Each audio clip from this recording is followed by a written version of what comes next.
मैं doctor Lalit, senior consultant medicine, और आज बात करेंगे alcohol and our countries tryst with it. हमारा देश शराब से कैसे जूझ रहा है, कैसे हमारे लोगों के लिए शराब इतनी ज़रूरी भी होती जा रही है और एक उतना ही नुकसानदेह शराब भी बनता जा रहा है। अगर हम मान के देखें, गिन के देखें, कुछ आंकड़ों की बात करें तो 2018 में भारतवासियों ने करीब 5 करोड़ 94 लाख लीटर शराब खरीदी। ये सरकारी आंकड़े हैं। इसके अलावा इलीगल शराब की जो भी बिक्री हुई वो अलग थी। यही आंकड़ा प्रोजेक्टेड है कि 2022 में ये पहुंच जाएगा 16.5 अरब लीटर शराब। अगर ये मान के चलें कि हमारे देश में लोग कितने शराब पीते हैं तो 2005 में 1.25 औरत प्रति 100 औरतें और 29.5 आदमी 29.4 मेन पर 100 शराब रेगुलरली कंज्यूम करते थे। कुछ स्टेट्स में कम, कुछ स्टेट्स में ज़्यादा, पर वो एक अलग बात है। यही चीज़ आज बढ़ते बढ़ते औरतों में, जहाँ पहले माना जाता था कि शराब कम पीती हैं, क्लासिकली वो शराब नहीं पीती हैं, एक मानी जाती थी बात हमारे समाज में, खासकर नॉर्थ इंडिया में ये थी बात। यहाँ 38% राइज हुआ है विमेन के अंदर अल्कोहल कंजम्पशन के बारे में, और सबसे ज़्यादा राइज मिला है यंग एडल्ट्स में, यानी कि 18 से 34 साल की एज ग्रुप में। यहाँ अगर इस एज ग्रुप की बात करें तो दिल्ली में पिछले साल करीब 40% लड़कियाँ शराब का सेवन रेगुलरली करती थी। अगर ओवरऑल बात करें तो अब शराब का सेवन औरतों में इतना बढ़ गया है कि दिल्ली के अंदर करीब 20% of all women regularly consume करती हैं अल्कोहल। वहीं ये रेट अब आदमियों में दिल्ली के अंदर आया है 40%। अगर मान के देखें शराब के बारे में कि कितना ज़्यादा इसका प्रॉब्लम है, तो आप उन वीडियोस की तरफ जा सकते हैं जहां कोरोना के लॉकडाउन के दौरान जैसे ही ठेके खोले गए थे और किलोमीटरों लंबी लाइन लग गई थी उनके सामने शराब के बारे में। पर क्या है ऐसा क्यों हो रहा है कि हमारे देश के अंदर इतनी शराब चल रही है? सबसे पहले हार्ड लिकर्स जैसे विस्की और बाकी जो हाई कंसंट्रेशन अल्कोहल्स के बारे में बात करते थे, ब्रांडिंग मीडिया द्वारा और बाकी तरीक़ों से करी गई कि ये एक मर्दानगी की निशानी है। शराब पीना मर्दानगी से जोड़ना शुरू किया गया। इन लेट 80s अर्ली 90s शराब पीना एक नॉर्मल, एक कल्चर का पार्ट बनाने की भरपूर कोशिश की गई। फिर ऐड आने लगी गुड टाइम्स के बारे में कि अगर आप शराब पी रहे हैं तो आपका समय अच्छा बीत रहा है, you are having a party, you are having a good time. अब तीसरा झोंका आया, उसके अंदर महिलाओं के ऊपर जोर लगाया जाने लगा कि नहीं, अगर आप शराब पी रहे हैं तो आप अपने पीयर ग्रुप में, अपने सामाजिक ग्रुप में ज़्यादा आसानी से एक्सेप्टेबल हैं, आपको प्लेजेंट गिना जाएगा, लोग आपसे बात करना चाहेंगे अगर आप शराब पी रहे हैं तो। और लोग इन मीडिया कैंपेन्स के चलते इस गिरफ्त में आ भी रहे हैं। अगर आप देखें महिलाओं के अंदर जो राइज़ आया है अल्कोहल कंजम्पशन का, वो इस बात का सबूत है। और ये प्रॉब्लम अब कम होती नहीं दिख रही, ये प्रॉब्लम बढ़ रही है। साथ ही साथ ये एक आकर्षण जो है शराब की तरफ, ये कहीं ना कहीं हमारे अंदर पहले से ही, आदिम मानव के समय से शराब के इस्तेमाल के सबूत हैं। लेकिन शराब में परेशानियां हैं तभी पुराने समय से हर धर्म एक तरह कहता है कि नहीं, शराब से आपको दूर रहना है। क्यों कहना है? क्योंकि शराब अल्टीमेटली आपके परिवार को, आपकी पर्सनालिटी को, आपकी जीवन को कहीं ना कहीं तोड़ देता है। हमें कोई आज नया प्रूफ नहीं चाहिए, we have known from centuries कि शराब तोड़ता है। फिर भी इतना क्या हो गया कि 40% आदमी और 20% औरतें शराब पी रही हैं। वहाँ जहाँ हम बात करते हैं कि हमारे कल्चर के, हमारी पुराने ज्ञान के बारे में कि हमें उसके ऊपर इतना गर्व है, वहाँ हम शराब की तरफ ऐसे कैसे गिरते जा रहे हैं। आज हम बात करेंगे कि क्यों शराब एडिक्टिंग है, और एक बार अब शराब के इस जाल में फंसे तो कैसे इससे निकलना मुश्किल है। शराब एक इतना बड़ा टॉपिक है कि एक बार में उसके बारे में बात करना मुनासिब नहीं, लेकिन एडिक्शन पोटेंशियल के बारे में बात करें तो शराब एक ऐसी चीज़ है जो अगर आप रोज़ शराब पीने की आदत में आए तो आप बिना दवाइयों की मदद के आसान नहीं होता छुड़ा पाना। आपने बहुत लोगों के बारे में सुना होगा कि आप नशा मुक्ति केंद्र में जी उनको भेजा है, कुछ दिनों के लिए अक्सर लोग शराब छोड़ भी देते हैं पर फिर वो वापस आ जाते हैं। क्यों? क्योंकि शराब हमारे दिमाग में एक तरीके से वायरिंग सी बदल देती है। कहीं ना कहीं हमें नॉर्मल महसूस करने के लिए शराब की ज़रूरत पड़ने लगती है। अगर हम लगातार शराब पीने लगते हैं तो दिमाग पे इसका क्या असर पड़ता है? अगर एक आदमी रेगुलरली लगातार काफ़ी टाइम से शराब पिए जा रहा है, अगर आप उसकी शराब छुड़ाने लगो तो पहले दिन उसके अंदर हल्की फुल्की इरिटेबिलिटी बढ़ती है। ऐसा लगता है कि आज ठीक नहीं लग रहा, आसानी से गुस्सा आ जाता है, परेशान हो जाता है, बहुत जल्दी चिल्ला सकता है, रो सकता है और बहुत सारे मानसिक व्यवहार दिख सकते हैं। उसके बाद अगर वो शराब और नहीं मिलती उसे तो उसके हाथ कांपने लगते हैं। अल्कोहल एसोसिएटेड ट्रेमर्स कहते हैं उनको। आप कई बार पुराने शराबियों में देखेंगे तो उनका चेहरा बहुत ही धंसा हुआ होता है, उनके हाथ अक्सर कांप रहे होते हैं। और अगर उनको शराब नहीं मिलती तो उनके हाथ की जो एक कपकपी है वो धीरे धीरे करके एक फुल ब्लोन सीजर में कन्वर्ट हो सकती है, उन्हें मिर्गी तक का दौरा पड़ सकता है। ये हद तक बन सकती है दिमाग में शराब के ऊपर डिपेंडेंस की। तो किसी भी इंसान को शराब छुड़ाने के लिए हमें साथ के साथ दवाइयों की मदद देना ज़रूरी है। अगर हम बिना दवाइयों के ऐसे व्यक्ति को धक्का मारें कि नहीं आपको शराब छोड़नी है, वो ठीक नहीं रहता। अल्टीमेटली ये वर्कआउट इसलिए नहीं करता क्योंकि हम दिमाग से ही सब काम करते हैं, दिमाग से सोचते हैं, तो परिवार वाले भी अंततः गिव अप कर देते हैं और ला के एक क्वार्टर दे देते हैं उस आदमी को। ऐसा क्यों होता जाता है? ऐसा इसलिए भी होता जाता है कि हमें नहीं पता, हमें लगता है कि नहीं केवल विल पावर से शराब छोड़ सकती है। और इसके अंदर बहुत सारे लोग मिलेंगे आपको जो आपको ये भी कहने आएंगे कि नहीं विल पावर और कुछ नहीं, ऐसा कुछ नहीं कर सकते। शराब के मामले में ऐसा नहीं कर सकते। अगर आपको शराब छुड़ानी है तो थोड़ा बहुत दवाइयों का मदद लेना बुराई भी नहीं है। हालांकि ये बिल्कुल ज़रूरी नहीं है कि आप उनको नशा मुक्ति केंद्र में ही जमा करें उस व्यक्ति को। परिवार का सहारा सबसे ज़रूरी है, लेकिन परिवार की एक जगह पर खड़े रहकर अपनी स्टैंडिंग को क्रिएट करे रखना भी उतना ही ज़रूरी है।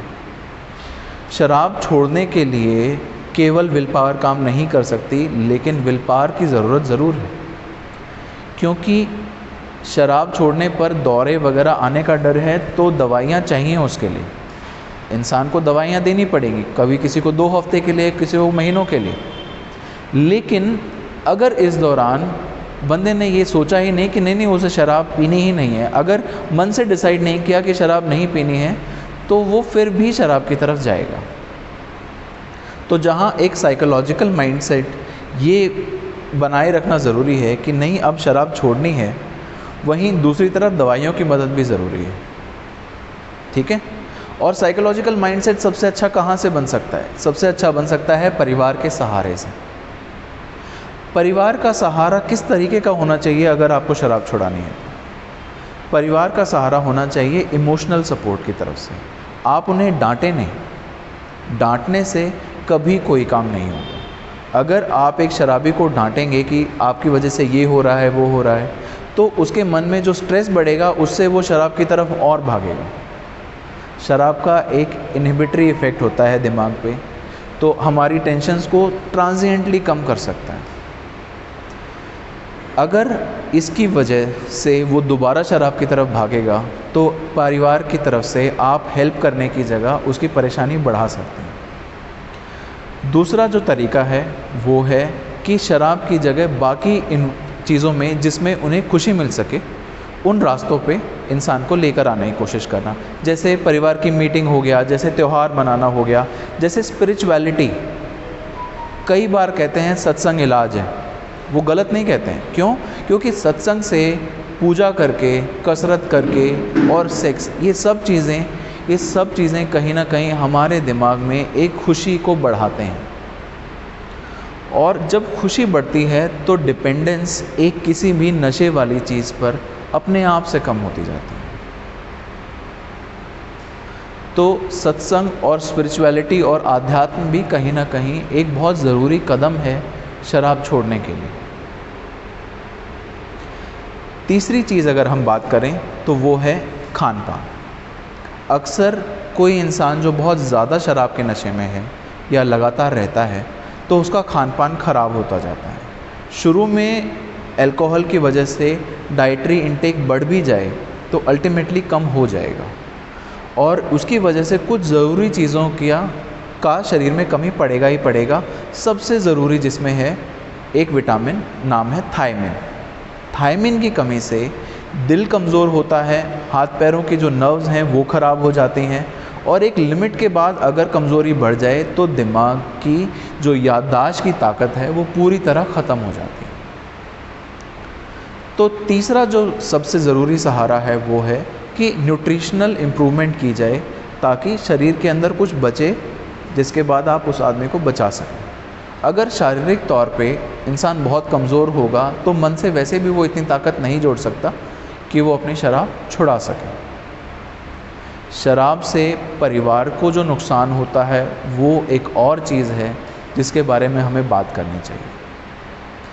अगर परिवार में शराब पीने का एक रूटीन है, अगर बच्चे बाप को या माँ बाप को या किसी और बड़े को घर में शराब पीते हुए देखते हैं तो उनके लिए शराब पीना नॉर्मल है, उनका शराब की तरफ जाने का चांस बढ़ता जाता है। इसी वजह से कई बार कहते हैं कि अल्कोहलिज्म स्टेज इन फैमिलीज़, क्योंकि बच्चे ये फ़र्क नहीं कर सकते क्या सही है या क्या गलत, वो देखते हैं और वो चीज़ें ग्रास्प करते हैं। तो एक बहुत आसानी से जिस बच्चे पे इम्प्रेशन पड़ सकता है, बच्चे का काम है बड़े को देखना और उससे सीखना। तो अगर फादर शराबी है तो बच्चे के शराबी होने के चांस बहुत ज़्यादा बढ़ जाते हैं। दूसरी चीज़ जो है वो है घर के अंदर मारपीट। घरेलू हिंसा के जो घटनाएं हैं उनका शराब से इतना ज़्यादा जुड़ा हुआ है कि कहीं ना कहीं शराब को घरेलू हिंसा से सिनोनिमस माना जाता है कि जिन घरों में शराब का इंटेक एक पर्टिकुलर अमाउंट से ज़्यादा है, अगर रेगुलर इंटेक ज़्यादा है तो वहाँ हस्बैंड और वाइफ के बीच वायलेंस बढ़ता जाता है। वायलेंस का रिज़ल्ट है स्ट्रेस, अब्यूज़ और इमोशनल ट्रॉमा के साथ सब्सटेंस डिपेंडेंस, जिसमें शराब भी है, बच्चों के अंदर भी और बाकी परिवार के मेंबर्स के अंदर भी वो बढ़ता जाएगा। तो ये एक ऐसी लत है जो बीमारी का रूप ले लेती है, और माना ये इन्फेक्शन नहीं है पर फिर भी फैलती है। अगर एक शराबी है तो वो औरों को भी शराबी करके छोड़ता है, अगर वो औरों को शराब पीने के लिए मजबूर ना करे तो भी।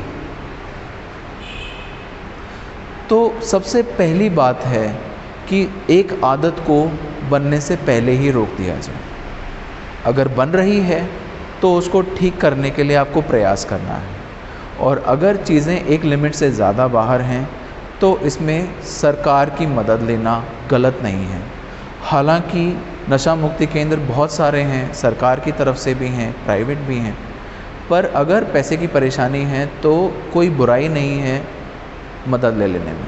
एक ख़ास परेशानी जो देखी गई है शराब के मामले में वो ये है कि एक शराबी का परिवार कम से कम मदद लेता है घर वालों से बाहर। चांस ये हैं कि बाकी लोग जो घर के मेंबर्स हैं वो भी बाहर बात नहीं करते।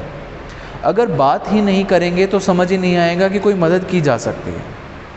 इस चक्कर में बहुत सारे NGOs का इसमें काम आना शुरू हुआ, एक्शन आया, लेकिन ये एक ऐसी लड़ाई है जिसके अंदर कुछ NGOs ये सारा सब नहीं कर सकते। बहुत कुछ है जो करने की ज़रूरत है, और बहुत कुछ है जो हमारे जनरल बिहेवियर से बदलाव के साथ आएगा, बजाय इसके कि कुछ संस्थाएं उसमें काम करें। बहुत पुरानी संस्थाएं फेमस हैं इसमें काम करने के लिए, अल्कोहलिक्स अनोनिमस हैं और भी बहुत सारे हैं, लेकिन वो अकेले काफ़ी नहीं हैं। जो ज़रूरी है वो है हमारा व्यवहार। हमें क्या करना है, अगर किसी को शराब की परेशानी है उससे हमें कैसे डील करना है, उसके परिवार को कैसे सहारा देना है, हमें पहले समझने की ज़रूरत है। डरना नहीं है, उन्हें गालियाँ नहीं देनी है, उन्हें उनका तिरस्कार नहीं करना है। अगर किसी को तिरस्कृत करोगे तो वो और ज़्यादा अपनी परेशानी की तरफ जाएगा और ज़्यादा नशे में जाएगा, बजाय इसके कि वो सुधार पाए। ठीक है, नेक्स्ट टाइम हम बात करेंगे शराब से होने वाले शरीर को नुकसान के बारे में। आज के लिए इतना ही। Thank you. नमस्कार दोस्तों, डॉक्टर साहब ने आपको बहुत क्लियर करके बताया कि बहुत सारे सरकारी और NGOs हैं जो आपकी मदद कर सकते हैं आपको नशा मुक्त कराने के लिए। अगर आप डिटरमाइंड हैं, आपका परिवार आपका साथ सहयोग देने के लिए राज़ी है, तो हमारी संस्था एस्कॉर्ट्स चैरिटेबल फाउंडेशन आपको फाइनेंशियली भी हेल्प करने के लिए तैयार है। जब भी आप नशा मुक्त केंद्र में या हमारे से कांटेक्ट करते हैं, आपको जो भी 4-5 दिन का रोज़गार का लॉस होगा, आपको लगे कि आपके परिवार को कुछ सहायता की और फाइनेंशियली ज़रूरत है, तो हमारी संस्था आपको ये सहायता प्रदान करेगी। Thank you very much.